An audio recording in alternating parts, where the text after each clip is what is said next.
Red's here to say hi. This morning, I wanted to spend a few minutes before I sit down with you guys and answer some questions. Just to give a little time to Red and a little update on his progress. So Red, or JD is his name. Actually, we just call him Red because we have another horse named Blue. So when I asked my daughter for help, I said, go get Red and Blue. JD is one of the most skeptical horses we've worked with. Not in our entire career, but certainly in the last few years. He's skeptical in regards to humans, not so much things, like he'll walk through water and he'll go into a horse trailer and he'll stand on a tarp and things like that. But his experience with humans is pretty sketchy. He tends to get real looky about whatever that human is doing.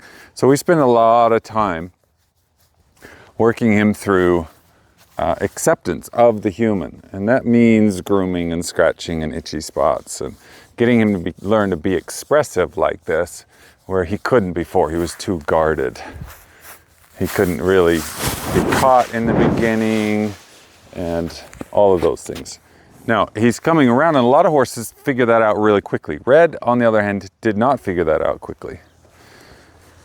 So we've done an enormous amount of work to teach him to accept the human. And one of those projects is to accept the human on his back.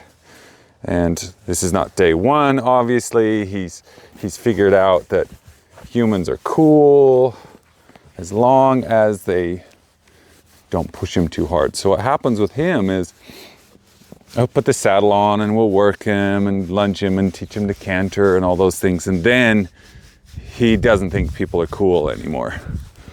So we have to balance that out and help him remember that people are cool.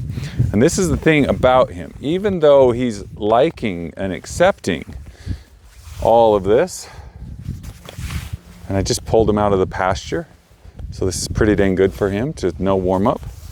Even though he's liking and accepting it all, he's often sort of watching still. He's got a watchful eye, like, I sure hope that guy doesn't get too assertive with me. I sure hope he doesn't spook me or surprise me in any way.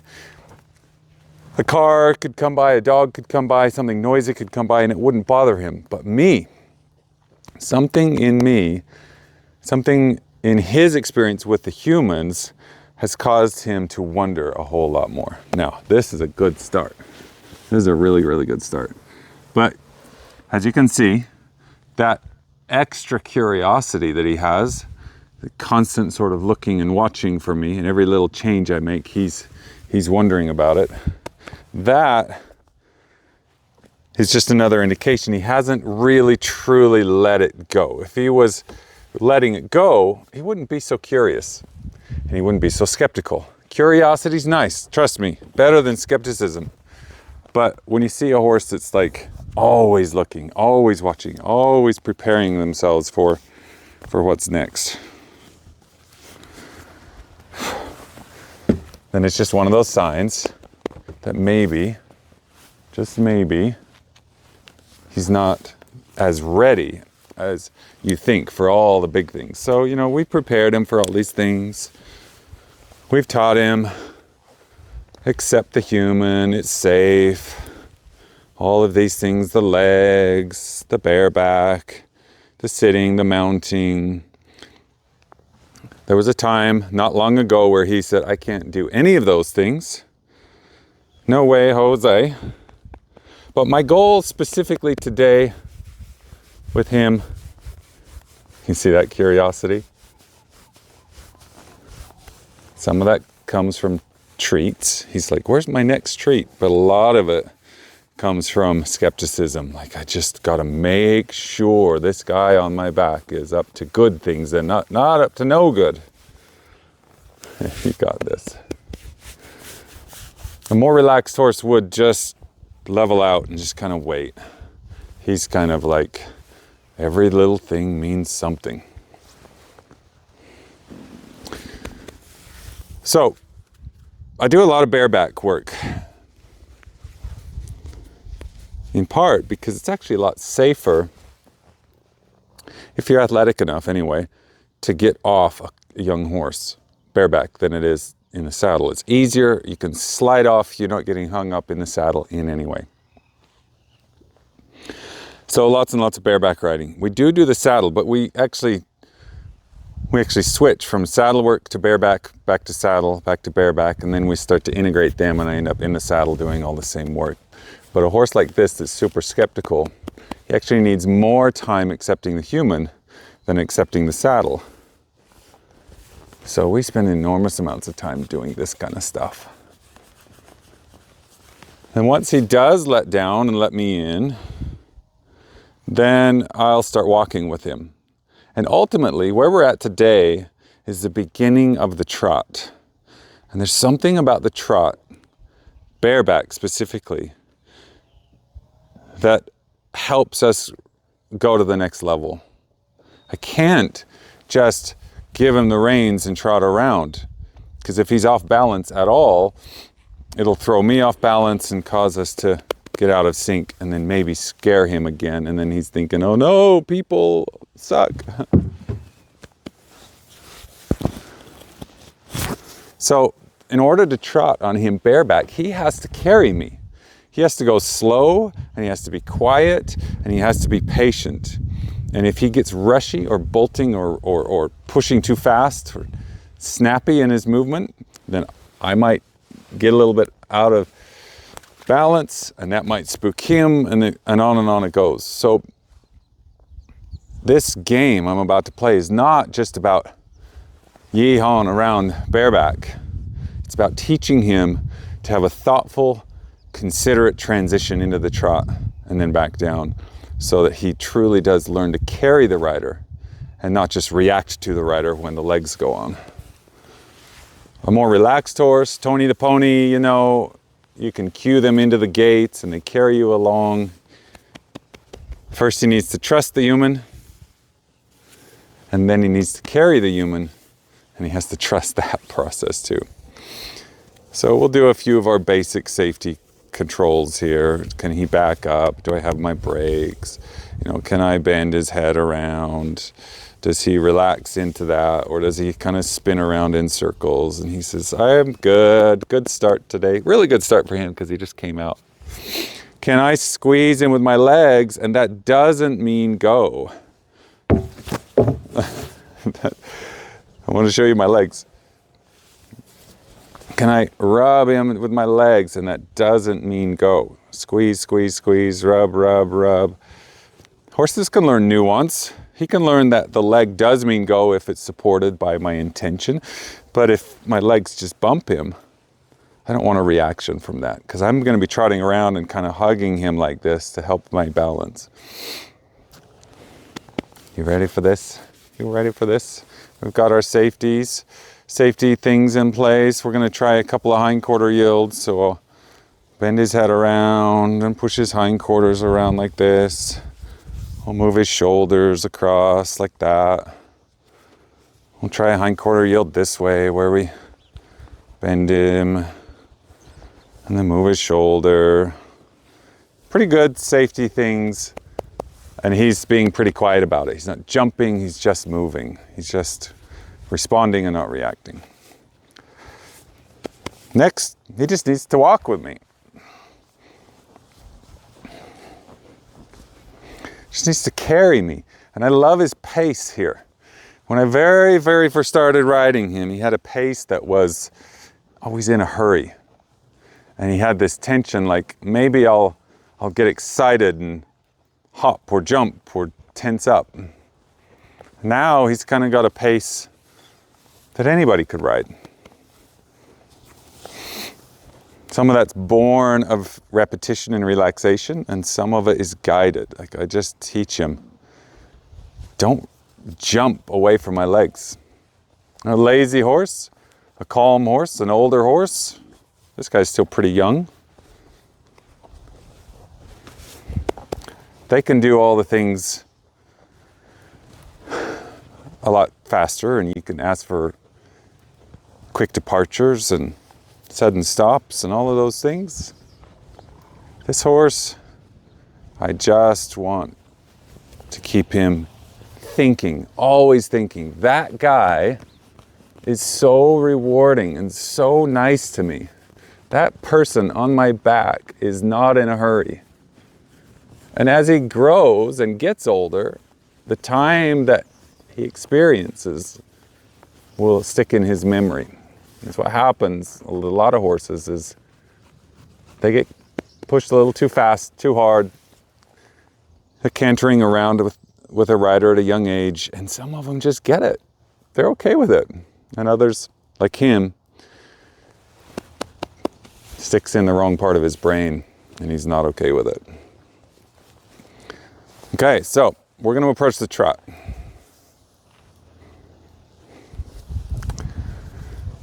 I'm going to repeat that phrase. We're going to approach the trot.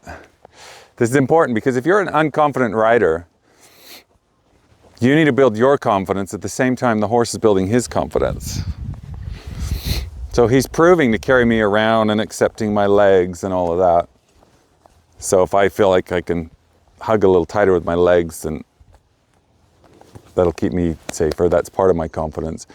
But I need to know that he doesn't jump into things. He just flows forward into things. So I'm going to consider the trot. I'm going to approach it. I'm going to have a little stronger intention. My legs are squeezing a little bit, but mostly it's my intention. I might click or kiss with my lips just a little bit, just to suggest like, okay, now I want some more. And I just want a little faster walk. That's all I want, just a little bit faster walk. A little bit faster walk, go ahead. There was that faster walk, and I just drop it all and say, you did it. Now, from the outside looking in, he's quiet. From the outside watching me, you gotta be thinking, that horse is ready. Don, just go ahead, take him up. Take him forward. Just go into that trot. He's so ready for that. And the truth is, he's very calm right now. He's very responsive right now. He's very quiet right now. And I love it. But that doesn't mean I should blast into the trot. I should approach it from his confidence perspective and from my perspective. I don't want to blast. I want to ease into the trot. Ease forward into that trot. Ease up into the trot. Just consider a little bit faster gait. There's my trot. And down. And more bonding and grooming. I think the reason I wanted to do this lesson, because I could have just come out here and worked with him and then sat down and talked with you guys in private. But the reason I wanted to demonstrate it is because I want to show how little you can do to make progress. I did like 3 steps of trot maximum, and then I was like, great, we're good, take a break, we love you. Still love, and look, he's still willing to be expressive. Wasn't long ago when I would stop and groom him that he would just be really quite tense and shut down. Now he's sort of saying, ooh, scratch me again, that feels good. Yes, indeed. Okay, we're gonna go the other way. Hi.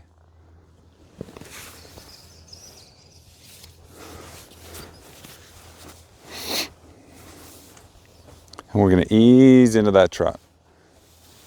People hear the word trot and they think trotting.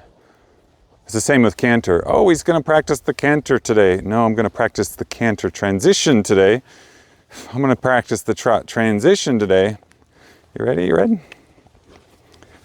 Try a little more, try a little more, try a little more. A little faster, a little faster.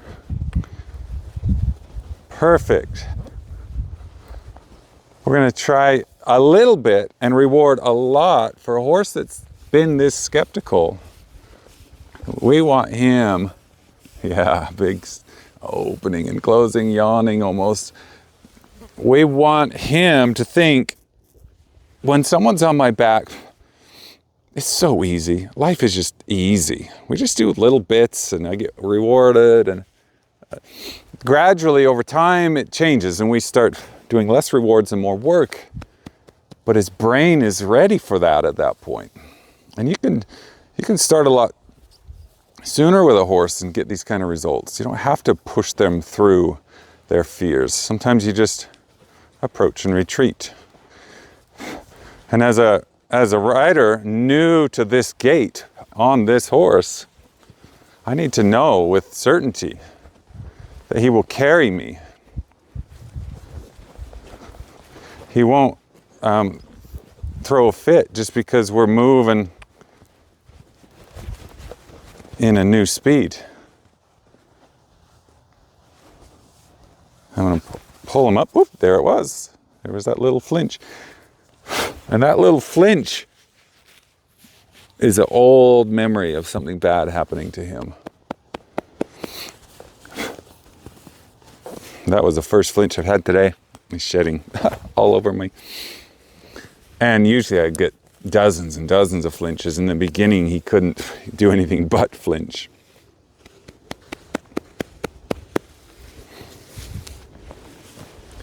So what happens is as adrenaline comes up, and then his body gets tight and the nerves are ready to fire, and then anything from the rider would trigger those nerves and he would just, boom, get tight and right. And of course, in the beginning, it was a buck, bronc. Very dangerous. Now, he's coming back. He's flinching in place. And he's mostly not flinching at all, especially today. You're doing great. Do another round of trot. Transitions, just to be clear. Trot transitions. Because I don't care about trotting and trotting and trotting yet. Just want him to ease forward and accept the rider and carry the rider. Specifically, love carrying the rider. That simple, huh, Red? It's that simple. There's a lick and chew. Big scratches from me to you.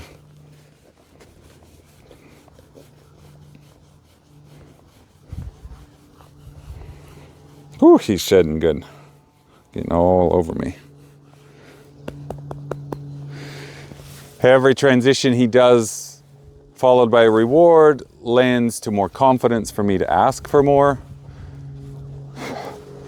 If he does a transition and it gets really tight, then we wait for his relaxation again before we start asking for more. But if he's in that yes mood, where he's willing to say, yes, I can carry you, then we are one happy team. That's it. This is what I wanted to show you. I'll come around into the sun.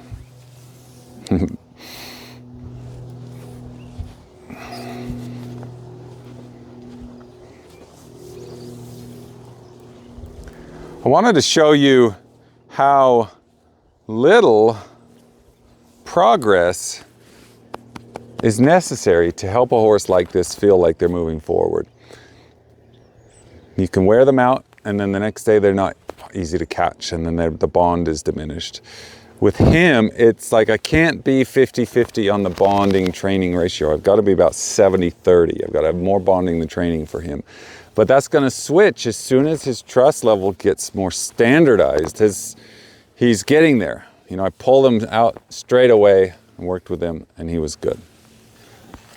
When that's kind of the standard experience for me, then it moves to 50-50 bonding and training instead of 70-30. So I trotted about, 7 or 8 steps today, or maybe, twice that many by the time we add them all up. And that's it. That's it. That's how easy it is. All right, I'm going to join you guys here in person. See you in just a second.